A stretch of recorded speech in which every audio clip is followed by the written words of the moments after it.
retomar la conversación que tuvimos la semana pasada con el abogado experto en derecho laboral Rodrigo Ruiz, porque claro, ya a partir del día viernes en nuestro país comienza la cuenta regresiva para llegar a las 40 horas laborales. Tenemos una hora menos que lo que teníamos a partir del día jueves hacia atrás. Rodrigo, con todas las consecuencias que eso ha tenido para muchas empresas que se están adaptando a todo esto y todavía quedan muchas dudas de estos primeros días. ¿Cómo está? Bienvenido. Muy bien, un gusto saludarte a ti, Luis, como siempre, y a Camila y a toda la gente que los ve y los escucha en su casa. Sí, estuvo bien interesante la conversación de la semana pasada con Paulita Romero con respecto a este tema, pero claro que quedaron algunas dudas y me gustó mucho que tú mismo dejaste agendado un punto importante que tiene que ver con las horas extraordinarias a partir de ahora. Sí, la verdad es que dejamos un punto que no quiero dejar tocar, que me preguntó Luis, ¿qué iba a pasar el viernes? La verdad es que yo me quedé con la sensación de que el mal tiempo partió el viernes, porque fue compleja la implementación de la rebaja de una hora. Es decir, nosotros lo conversamos la semana pasada y antes también hemos tenido el gusto de conversarlo los dos, sin don Luis, que ahí no está. Exactamente. Pero uno de los grandes complejos de esta implementación fue el dictamen del 18 de abril de la Dirección del Trabajo. Yo creo que muchas empresas se confundieron. Ahí Luis lo dijo, que esto iba a ser complejo y hasta el día de hoy, este es un tema, piensa que esto partió el día viernes, pensando muchos que partía esta semana. Claro.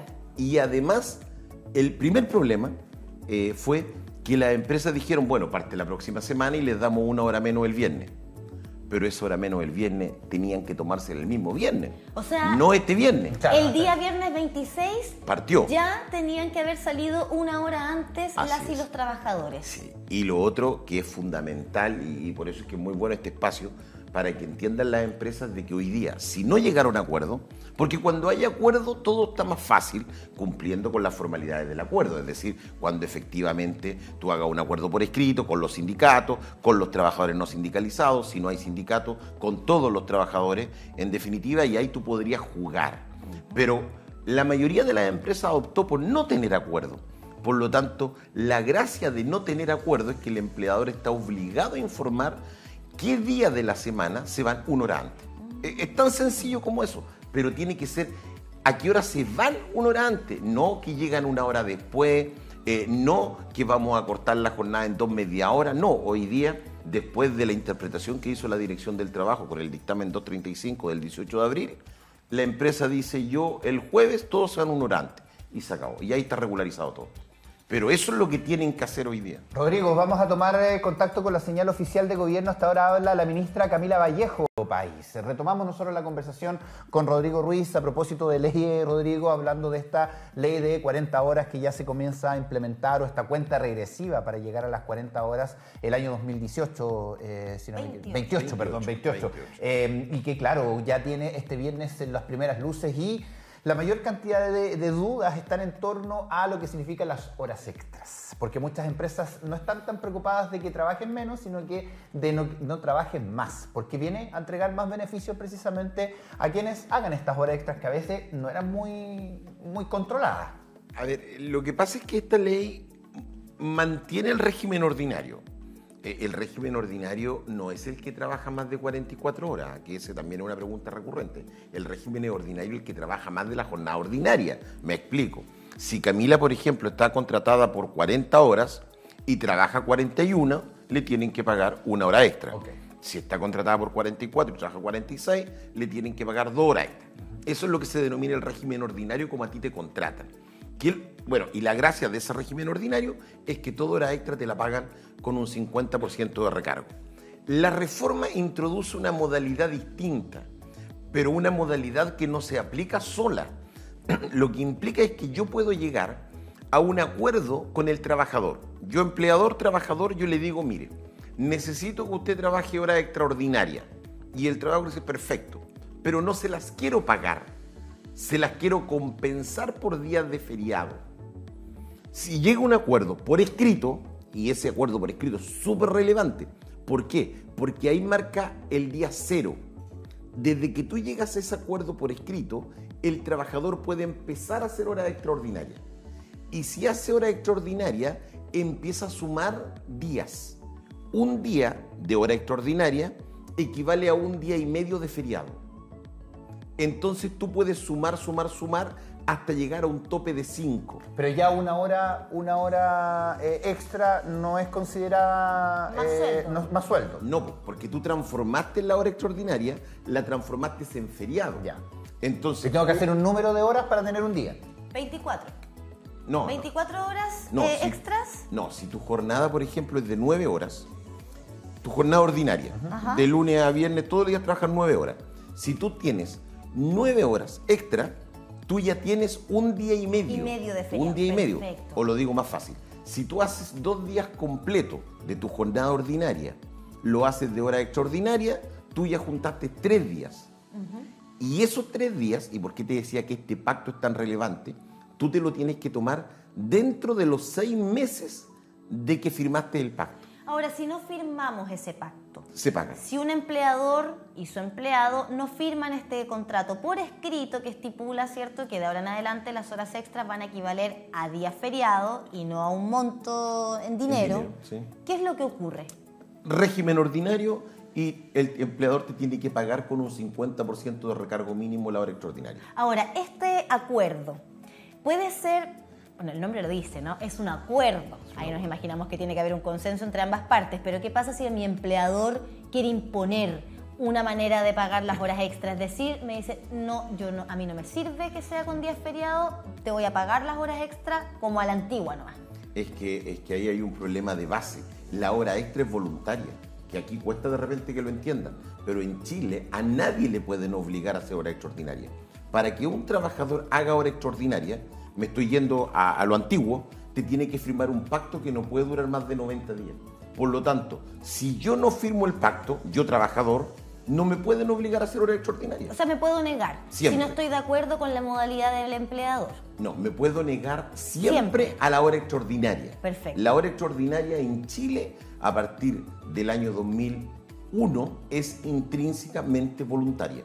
Trabajador que no quiera hacer hora extraordinaria no está obligado a hacer hora extraordinaria. Y si un trabajador ya dice, voy a hacer hora extraordinaria porque igual siempre es bueno, pero a mí me sirve que me den el día feriado, no que me la paguen. Tiene que firmar el pacto de transformación de hora extraordinaria a día feriado. Y si el por pacto escrito. no se logró, si no se llegó al acuerdo, Tiene que firmar el pacto de hora extraordinaria y se lo tienen que pagar. perfecto. ¿Y eso se transforma, digamos, en un permanente? Si yo decido, en vez de días libres, en vez de dinero. Eso es relevante, Luis, porque nunca el pacto va a superar los 6 meses. Por lo tanto, si tú quieres seguir en esta dinámica, después de los 6 meses hay que hacer otro pacto y preguntarle de nuevo al trabajador, por un lado. Y por otro lado, el trabajador tiene que tomarse este tope, porque tú no es que sume. Claro. El tope son 5 días de feriado. Juntados. En esos 6 meses, esos 6 meses. tú puedes acumular máximo 5 días. Y el trabajador los tiene que tomar dentro de los 6 meses, pidiéndolos con 48 horas de antelación. Puede ser de corrido, parcelado, como Como quieras. tú quieras. Yo llegué al tope, ya junté 5. Perfecto, yo le digo a mi empleador, la próxima semana me tomo la semana. Ah, mira. Y ahí tengo los 5 días. O me tomo un día y después me voy a ir repartiendo Claro. los otros días Pero, Informado 48 horas previas. sí, con 48 horas de antelación, pero no te puedes pasar de los 6 meses, porque si no el empleador, aparte que lo puede multar, tiene que transformarlo y pagarte eso que tú trabajaste. Súper bien. Ahí está clarito entonces el tema del acuerdo, este pacto que luego debe ser renovado de acuerdo a lo que le acomode ahí a cada trabajador y a cada empleador también. Así es. Ahora, ¿qué hay de este famoso artículo 22 por el cual hay algunas personas que están contratadas, ¿verdad? ¿A quiénes debiese regir el artículo 22? ¿Quiénes por ningún motivo tienen que estar contratados con ese artículo? A ver, lo vamos a decir en términos poco jurídicos, pero que la gente lo entienda. Sí. A ver, hay 2 líneas de artículo 22. Primero tengo a los gerentes, a los apoderados y representantes legales, que todos tienen el parámetro común que tienen la representación de la empresa. Ellos tienen el 22 por derecho propio. Ahí no hay ningún problema. Pero tengo la segunda línea, que es solo para aquellos que no tienen supervisión inmediata. No hay más alternativa hoy día. Es decir, esa es la segunda alternativa. Y eso es un jefe superior, digamos, un jefe directo. Los que no tienen supervisión inmediata. Entonces, por eso digo que lo voy a decir de manera poco jurídica, pero para que me entiendan. Si yo voy a la empresa todos los días, no puedo tener artículo 22. Porque si voy a la empresa voy a tener a alguien que me controle. Si yo tengo que estar todas las mañanas, no puedo tener artículo 22. Si yo soy el supervisor de una faena, no puedo tener el artículo 22 porque tengo que ir a supervisar la faena por la naturaleza de la actividad. Es decir, el artículo 22 sin supervisión inmediata es para aquellos trabajadores que yo le digo, por ejemplo, Camila, necesito que me hagas 4 informes esta semana. Y Camila me tiene que entregar los 4 informes. Y si quiere ir a la empresa va, y si quiere no va. Si quiere trabaja en el día, si quiere trabaja en la tarde, ella se ordena. Yo le entrego una carga de trabajo y yo no la voy a controlar hasta que llegue el viernes cuando yo le dije necesito mis 4 informes. Claro. Pero nadie la va a estar controlando ni a qué hora trabaja, ni cómo hace el trabajo, nada. Eso es sin supervisión inmediata. ¿Y eso es para resguardar el tema que hablábamos anteriormente, las horas extras? Es que las personas con artículo 22 no reciben pago de hora extraordinaria. Por lo tanto, lo que tienen que cumplir es una carga de trabajo. Tienen mayor libertad, pero tienen menos beneficios. Entonces, no tiene ningún sentido que una persona vaya todos los días, y esto es común, llega a la empresa a las 8 de la mañana y se vaya a las 5 o 6 de la tarde y tenga artículo 22. Porque la gracia es que si yo quiero no voy a la empresa, claro. Si yo quiero trabajo de mi casa, si quiero no trabajo. Entonces, la gente en su casa, ¿qué tiene que preguntarse? Yo siempre les digo lo mismo. Usted puede no ir cuando usted quiera a la empresa. Si te responden que no, está mal aplicado el 22. Está mal aplicado el 22. Ahora, con respecto a este tema, entonces, la modificación de 45 a 44 horas en primera instancia y eventualmente a 40 horas laborales a las personas que trabajan bajo el artículo 22, como que no le va ni le viene, ¿no? Porque tiene que seguir trabajando con la modalidad que tú nos has explicado, ¿verdad? Y cumpliendo metas, si se quiere, cumpliendo con la entrega de ciertos informes, en fin. Sí, pero te hago un pequeño matiz. ¿Sí? No es lo mismo para un artículo 22, esto es más fino, pero trabajar 45 horas que 40. ¿Por qué? Porque en relación a la hora que a mí me contratan, me asignan la carga de trabajo. Por lo tanto, efectivamente tú no ves, porque para ti es lo mismo. Es decir, la gente con artículo 22 dice, a mí esta cuestión no me sirve de nada. Y lo han dicho mucho. Pero cuidado, porque si a ti te asignaban una carga de trabajo con 45 horas... Los 4 informes. Los 4 informes, a lo mejor ahora con 40 horas no van a ser 4. Porque si bajan la hora, tiene que bajar la carga. Exacto. Entonces, igual, indirectamente, hay un beneficio para la gente con artículo 22. Ahí entonces debiese haber quizás una renegociación de aquellas personas que están bajo este artículo con respecto a la rebaja en las horas. Pero de la carga, no de de la la carga. hora, porque ellos no tienen horario. O sea, de las horas versus carga. En ese punto, en el de los horarios, porque muchas están implementando ahora el sistema digital, por lo que hablábamos la semana pasada, tampoco estarían obligadas entonces ni a firmar un libro, ni a marcar su dedo de entrada y salida en alguna empresa. No, ni siquiera están obligadas a ir, por eso tienen Claro. artículo 22. Perfecto. Ahora, ¿qué hay de aquellas personas entonces que al día de hoy quizás se están enterando en casa? Chuta, parece que estoy mal contratado o mal contratada con el artículo 22. Porque tú nos dices, tienen mayor libertad, que en la práctica no la estarían No se aplica, teniendo, claro. ¿cierto? No se aplicaría porque están mal contratados bajo esa figura y se están perdiendo de los beneficios. ¿Qué es lo que debe hacer una persona que hoy día está con esta situación? A ver, yo no diría, yo creo que las empresas hoy día están en un proceso de análisis.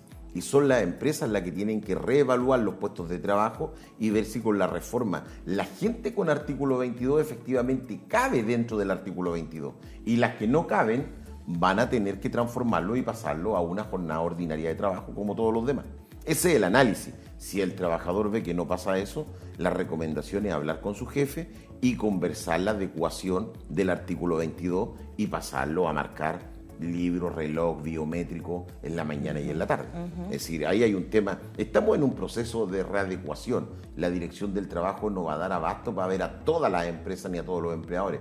Pero hoy día yo creo que aquí hay un tema de los trabajadores y empleadores que tienen que tener la capacidad de conversar y de analizar este tema y ver que si efectivamente yo llego todos los días a las 8 y me voy todos los días a las 5, yo no puedo tener artículo 22, por la naturaleza de la actividad que yo desarrollo. Claro, es verdad. Rodrigo, bueno, no solamente tenemos esta hora menos de jornada laboral, sino que también esta implementación ya de la denominada ley de 40 horas, que va a ser al 2028, para dejarlo claro, tiene otras inclusiones a nuestro Código del Trabajo.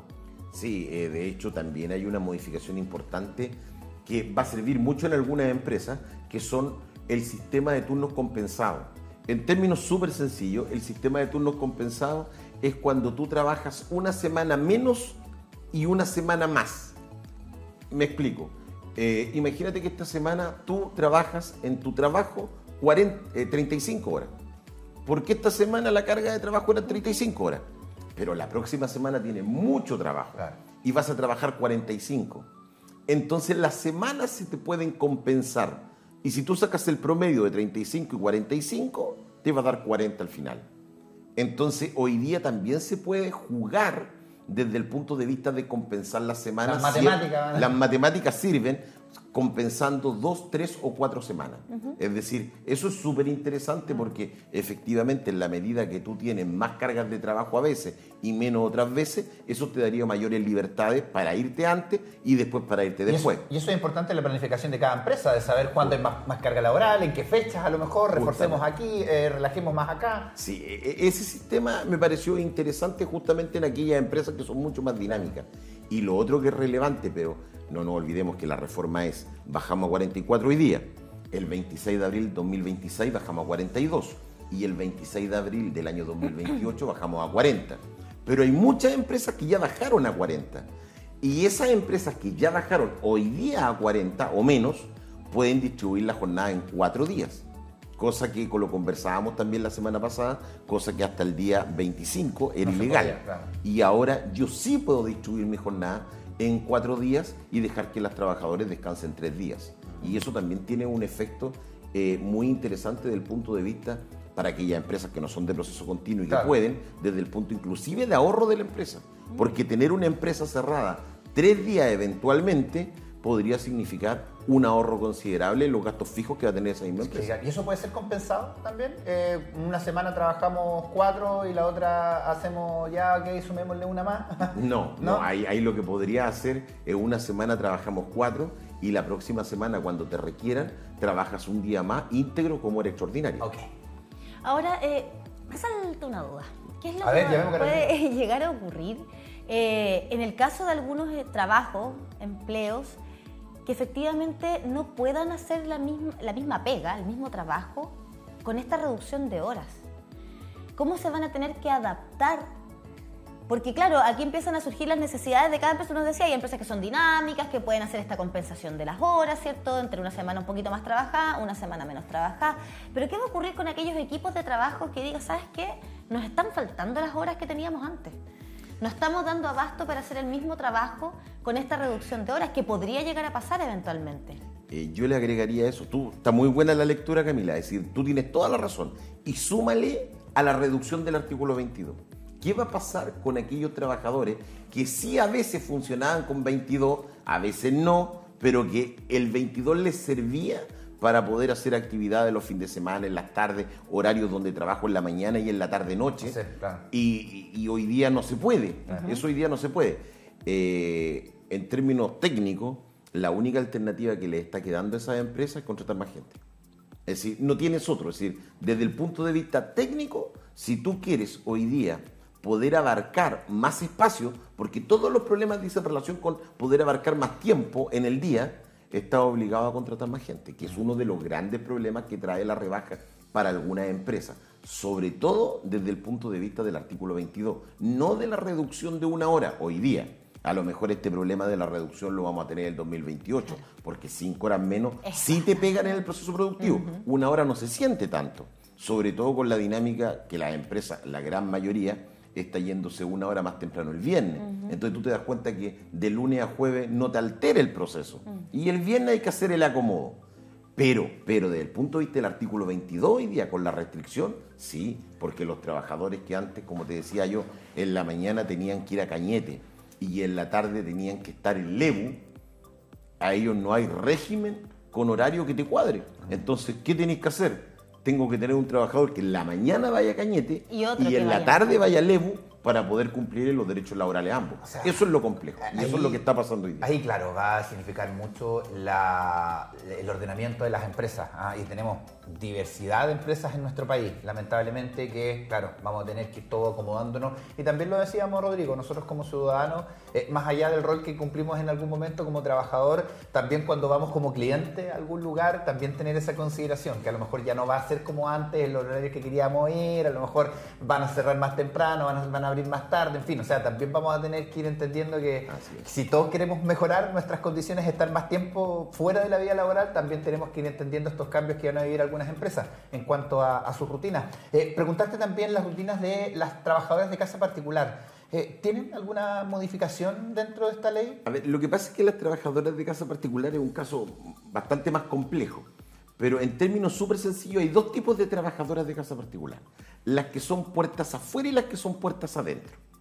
Las que son puertas afuera, ella, a través de la famosa ley Evelyn Matei, que así se denominó, ellas se transformaron en trabajadoras ordinarias. ¿Qué significa eso? Que tienen un horario, que trabajan 44 horas, le afecta la reforma, que pueden distribuir su jornada de lunes a sábado, que no trabajan los domingos. O sea, las puertas afuera. Las puertas afuera. Y de hecho la única variación antigua, esto no es nuevo, es que ellas tienen una bolsa de horas extraordinarias que es negociable, que es como una bolsa, un paquete negociable per se. En las puertas adentro es mucho más complejo, porque ellas trabajan puertas adentro 12 horas al día, de lunes a sábado. Entonces a ellas no les tocó la reforma. Por lo tanto, ellas están todo el día en la casa y la ley lo único que dice es dele 12 horas de descanso, la otra 12 horas las trabaja y de las 12 horas de descanso garantícele 9 horas de sueño y la otra las puede prorratear dentro del día para que descanse. Respecto de ellas, ahora cuando trabajen los fines de semana, ese fin de semana, esa hora es la que vamos a tener que compensar. Y ahí van a ir acumulando de una u otra manera más días de feriado, más días de descanso compensado. O las horas pagadas, en el caso de que quieran, ¿o no? O eventualmente pagarla como hora extraordinaria, claro, que también podría ser una alternativa. Pero ahí hay un tema que yo creo que se va a abordar porque hay una descompensación absoluta entre las trabajadoras de casa particular, sí, puertas adentro y puertas afuera. Es decir, es muy distinto los regímenes. Antes era todo igual. Sí. Se hizo una reforma que a mí me pareció buenísima. Pero yo no entiendo, y esa es la verdad, no entiendo por qué se abordaron las puertas afuera, pero no se tocaron las puertas adentro. Sí, y llama bastante la atención, ¿cierto? Que la figura de la trabajadora de casa particular puertas adentro, así que es algo a revisar también, Rodrigo, y agradecemos enormemente, como siempre, estas conversaciones porque nos dejan el panorama súper clarito. Un gusto, Camilo, un gusto, Luis, y un saludo a toda la gente que los ve a ustedes todas las mañanas acá en el matinal. Gracias, ahí está Rodrigo Ruiz, abogado experto en Derecho Laboral, conversando con nosotros nuevamente en Materia en Nuestra Casa, conversación que usted puede compartir también a través de nuestras redes sociales. Y lo que puede